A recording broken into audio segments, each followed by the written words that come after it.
Hello everyone, welcome back. Welcome to another video lecture. And this time we are going to discuss a topic which is from ecology. And the name of the topic is speciation. तो इस video lecture में हम discuss करेंगे कि speciation क्या होता है। तो सबसे पहले इसको स्टार्ट करने से पहले हम इसकी टर्म को देख लेते हैं कि व्हाट डज इट मीन। ठीक है, तो स्पीसिएशन का मतलब होता है फॉर्मेशन ऑफ स्पीसीज। ठीक है, तो अगर हम स्पीसीज के बारे में पढ़ने जा रहे हैं तो हमें ये भी पता होना चाहिए कि स्पीसीज क्या होते हैं। तो स्पीसीज क्या होते हैं कि ग्रुप ऑफ ऑर्गेनिज्म होते हैं। एक ग्रुप है जैसे किसी पर्टिकुलर एरिया का, वहाँ के ऑर्गेनिज्म है, उनके कैरेक्टर सिमिलर है, उनके फिजिकल अपीयरेंस सिमिलर है। ठीक है, और वो इंटरब्रीड करते हैं, मतलब विद इन पॉपुलेशन वो ब्रीडिंग करते हैं और फर्टाइल ऑफस्प्रिंग्स को जन्म देते हैं। तो उनको हम क्या बोलते हैं? स्पीसीज। ठीक है, तो स्पीसीज का तो हो गया, पर स्पीसिएशन क्या होती है? तो स्पीसिएशन का मतलब होता है कि फॉर्मेशन ऑफ न्यू स्पीसीज। ठीक है, नए स्पीसीज का फॉर्मेशन होना पुरानी स्पीसीज से। ठीक है, new formation of new species from the existing one, और ड्यूरिंग द टाइम वो जो न्यू स्पीसीज है ना, वो अपने आप को, जो पुराने स्पीसीज हैं वो इतना अलग कर लेते हैं कि उनमें यूनिक करेक्टर डेवलप हो जाते हैं। ठीक है, कुछ अलग करेक्टर डेवलप हो जाते हैं पुराने स्पीसीज से, और वो मीटिंग के लिए कैपेबल नहीं रहते। ठीक है, तो क्या होता है कि जब न्यू स्पीसीज जो होता है वो डेवलप हो जाता है ना, तो क्या होता है कि वो खुद में अपने नए कैरेक्टर जनरेट कर लेते हैं, उनमें डेवलप कर लेते हैं अपनी बॉडी में। तो क्या होता है कि वो जो है वो पुराने स्पीसीज से बिल्कुल मैच नहीं करते हैं। ठीक है, वो ना तो मीटिंग के लिए कैपेबल होते हैं उसके बाद। ठीक है, वो इंडिपेंडेंटली फिर इवॉल्व करना स्टार्ट हो जाते हैं एज अ न्यू स्पीसीज। ठीक है, तो इसकी डेफिनेशन अगर हम देखें तो क्या है? Speciation is a linear splitting evolutionary process that produces two or more separate species.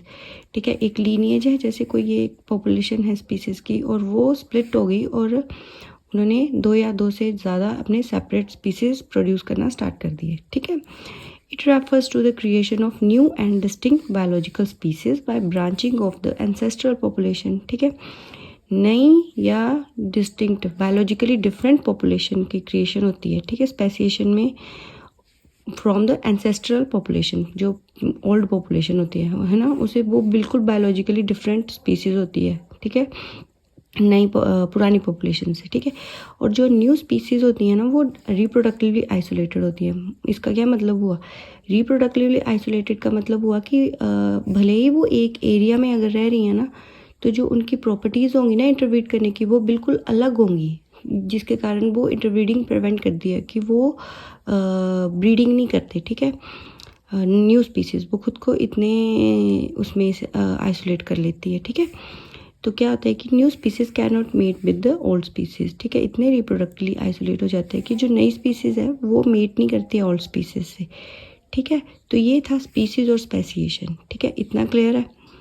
ठीक है, तो नेक्स्ट है पैटर्न ऑफ स्पेसिएशन। तो पैटर्न ऑफ स्पेसिएशन में क्या, हम दो टर्म्स पढ़ेंगे, एनाजेनेसिस और क्लैडोजेनेसिस। तो सबसे पहले मैं आपको ना थोड़ा सा आइडिया देती हूँ कि एनाजेनेसिस और क्लैडोजेनेसिस क्या होता है। एनाजेनेसिस जैसे ये है, एनाजेनेसिस जैसे एक स्पीसीज है ना, एनाजेनेसिस में वो कुछ चेंजेस हुए, सेकंड स्पीसीज डेवलप हुई, मतलब 1 2। ठीक है, इसको हम बोलेंगे एनाजेनेसिस।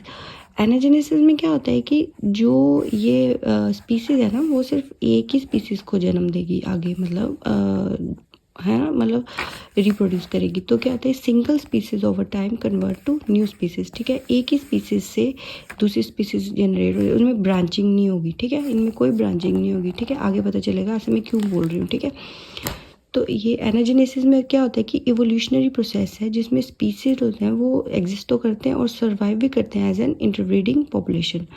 पर क्या होता है कि it is a phyletic transformation and involve evolution with in a single lineage. एक ही लीनिएज है ना, ठीक है, कोई ब्रांचिंग तो नहीं है इसमें, एक ही लीनिएज आ रही है ना, तो इसको क्या बोलते हैं? एनाजेनेसिस। ठीक है, तो एक पर्टिकुलर टाइम पीरियड में ये एक स्पीसीज से दूसरी स्पीसीज में कन्वर्ट होते हैं। ठीक है, does not indicate formation of new species always, मतलब इसके कारण क्या होता है कि जो ये है, हमेशा क्या होगा कि न्यू स्पीसीज, ऐसा नहीं होगा कि हमेशा ही कि न्यू स्पीसीज को ये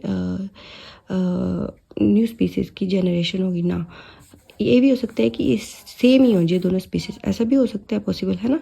तो इसका एग्जांपल जैसे कि पेपर माउथ का एक फेमस एग्जांपल है कि एक इंडस्ट्रियलाइजेशन हुआ एक पर्टिकुलर एरिया में, वहाँ पे एक ट्री था पहले, वहाँ पे ग्रे माउथ सर्वाइव करती थी ना। तो इंडस्ट्रियलाइजेशन के कारण क्या हुआ, वो पर्टिकुलर पीरियड ऑफ टाइम के बाद वहाँ पे ब्लैक माउथ कन्वर्ट होगी, ब्लैक माउथ से, है ना, मतलब इन्वायरमेंटल चेंजेस हुए हैं, तो वो ग्रे ब्लैक में कन्वर्ट होगी, और जो ग्रे वाली पॉपुलेशन है वो धीरे धीरे क्या होगी, डिमिनिश होना स्टार्ट होगी। ठीक है, तो ये इसका एग्जाम्पल था। नेक्स्ट है क्लैडोजेनेसिस। तो क्लैडोजेनेसिस में क्या होता है, फॉर्मेशन ऑफ न्यू ऑर्गेनिज्म और higher taxa via evolutionary divergence from the ancestral form. तो जैसे ये हमने एनजेनेसिस पढ़ा ना, तो क्लैडोजेनेसिस में क्या होता है, ब्रांचिंग। ठीक है, ये फर्स्ट स्पीसीज है, तो फर्स्ट स्पीसीज से दो या दो से अधिक स्पीसीज क्या होती है, जनरेट हो सकती हैं।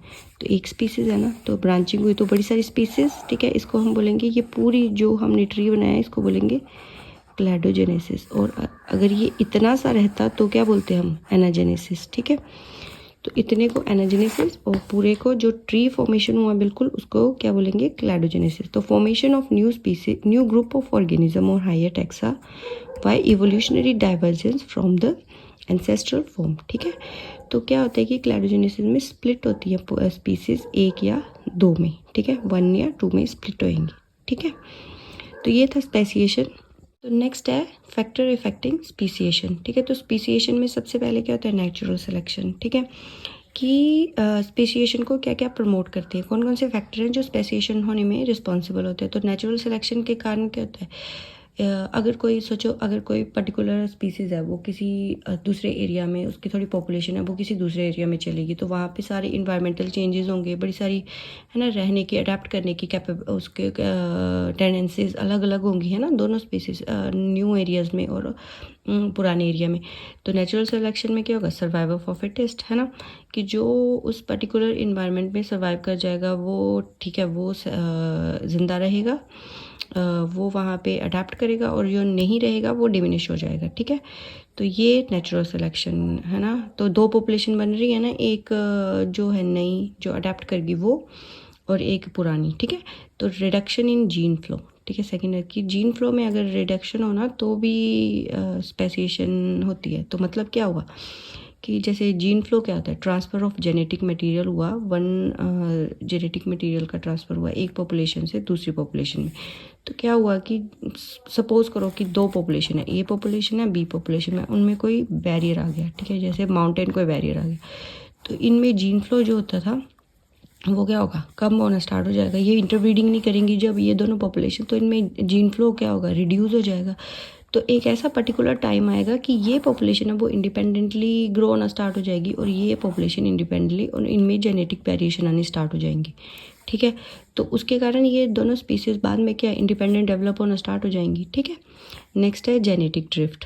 जेनेटिक ड्रिफ्ट के कारण क्या होता है कि इसमें भी जैसे लार्ज पॉपुलेशन है, उनमें से थोड़ी सी पॉपुलेशन कहीं और एरिया में माइग्रेट कर गई, तो वो जो माइग्रेट करी हुई पॉपुलेशन है, ठीक है, वो थोड़ी पॉपुलेशन होगी, तो वो उसी थोड़ी पॉपुलेशन में ही इंटरवीट करेंगे, तो उसमें क्या होगी, जेनेटिक वेरिएशन होने की जो पॉसिबिलिटीज़ होंगी वो बिल्कुल कम होंगी। ठीक है, तो उसके कारण क्या उनमें भी वेरिएशन आने स्टार्ट हो, वो भी अपनी पुरानी पॉपुलेशन से दूसरी पॉपुलेशन होगी वो वेरी करना स्टार्ट कर देगी। ठीक है, तो दोनों के अलग पॉपुलेशन माइग्रेशन के कारण हो सकती है ना, स्पीसिएशन की, एक पर्टिकुलर स्पीसीज माइग्रेट हुआ नई जगह पे, तो उस माइग्रेशन के दौरान स्पेसिएशन की प्रोसेस होना मतलब पॉसिबल है। ठीक है, फिर है म्यूटेशंस के कारण, क्रोमोसोम में म्यूटेशन होगी। म्यूटेशन तो जैसे बिल्कुल सडन चेंजेस होंगे, क्रोमोसोम में चेंजेस होंगे, या है ना, ट्रांसलोकेशन होगी, ट्रांसवर्जन होगी, मतलब ऐसे, मतलब अगर म्यूटेशन होंगी ना, जैसे क्रोमोसोमल एबरेशन होती हैं, ठीक है, तो उसके कारण भी क्या होगी, स्पीसिएशन हो सकती है। ठीक है, तो ये फैक्टर्स थे, रिस्पॉन्सिबल थे कि स्पीसिएशन होगी, नए स्पीसीज फॉर्म होंगे पुराने से। तो ये था हमारा स्पेसिएशन, जिसमें हमने पढ़ा pattern of speciation and factor affecting speciation. ठीक है, और नेक्स्ट वीडियो लेक्चर में हम पढ़ेंगे मोड ऑफ स्पेसिएशन। ठीक है, तो ये इतना सा था, आई होप आपको बिल्कुल अच्छे से क्लियर हुआ होगा। ठीक है, थैंक यू सो मच।